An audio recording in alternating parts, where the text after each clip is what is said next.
So if your StockX order got canceled in 2026, yeah, like it disappeared or got refunded, don't panic. This usually happens for a clear reason, and you can often fix it or prevent it next time. First, open your order details and check the cancellation reason. StockX usually tells you exactly why it was canceled. Next, most cancellations happen because the payment failed or your bank declined the transaction. Now double check your billing address, card number, and details. Even small mistakes can trigger a cancellation. Sometimes the seller fails to ship the item within the deadline, so StockX cancels the order automatically.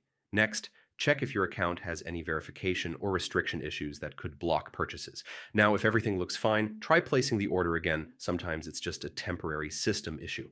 Next, switch to another payment method like PayPal or a different card. If the issue continues, contact StockX support and provide your order ID so they can investigate it. Finally, keep your payment details updated and make sure your account is fully verified to avoid future cancellations. And that's it. That's how you fix StockX order canceled problem step by step in 2026.